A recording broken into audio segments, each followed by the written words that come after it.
Hello and welcome to Angela's Busy Bees Garden and Homestead. And today I would like to give you an update on my greenhouse. And as you are aware, I've transitioned from a plastic bottle greenhouse to using Tuftex polycarbonate panels. And as you can see, they are the clear sheeting that allows the sunlight to come through. And I'm really excited about this project, although there are some little additional things that need to be done. But I felt that it's at a point where I can share it with you. And so this is what we have so far. We've had to add additional 2x4s, and we have a few more to add to make sure that the panels are secure enough. I'm in Tennessee in zone 7A, and sometimes during the winter it may snow on occasion 2 to 3 times out of the season. And I'm thinking about now that if it snows, the weight of the snow might push on the roof part of the greenhouse, and so I want to add some more 2x4s there as well. But I'll take you inside to give you a closer look.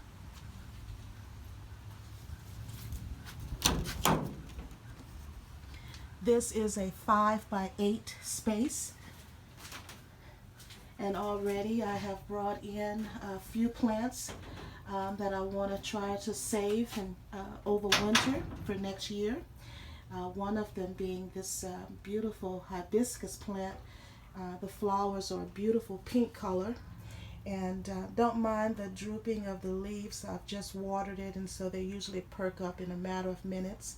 But I've also brought in my wandering Jew.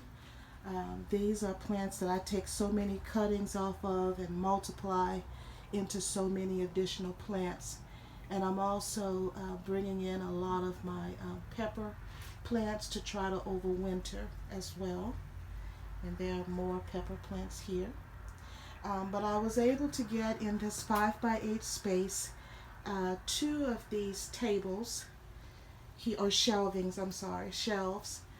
And this space will be used primarily for starting my seedlings in the winter for spring, and also to bring in a few annuals that I'm unable to keep over the winter unless I bring them in.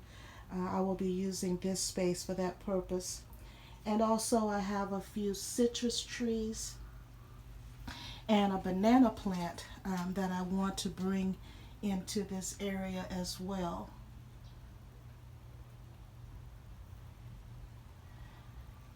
And with any new building, home, or anything that you build, once you get everything settled in, you notice things that need to be improved. And right here, even though this door is semi-closed, I can see that there's space up here that I'll need to try to fill, as well as on that side of the door there's like a little air pocket right here that I'll have to try to seal to keep everything airtight.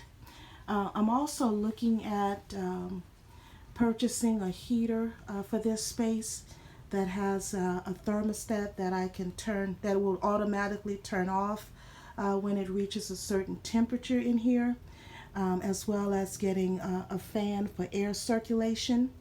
I may try to get an electrical outlet placed in here so that I don't have to be fearful of running an extension cord in here and using an electrical heater. But I do have a thermometer in here, and right now it's reading at 89 degrees inside of the greenhouse. As you can, not 89, I'm sorry, 79 degrees.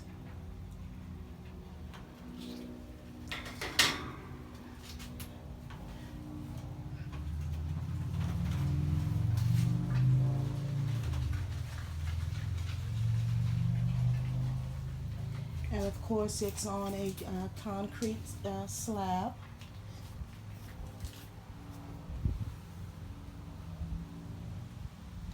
And one thing about this particular covering of the greenhouse is that I can now store some of my materials in here, my potting materials, soil and what have you, fertilizers in here. But when I had the plastic bottle greenhouse, when it would rain, it would just drench in here, and I couldn't add anything into the plastic bottle greenhouse that I didn't want to get wet. And of course, what you see here is my little potting table. I bought this years ago, many years ago, from Kmart. And we no longer have a Kmart here in the Nashville, Tennessee area. But this is my little cart where I can work with my seeds and soil and all things like that. And it also has these little holes where you can put your little tools. And I've even placed rakes and shovels in here before as well. And there's several shelves below where you can place materials also.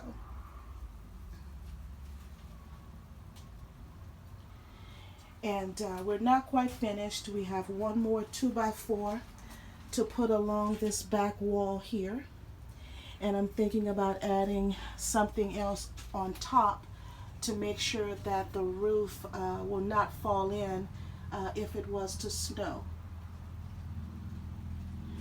But this is my transformation of the plastic bottle greenhouse, and I'll give you another view from another angle.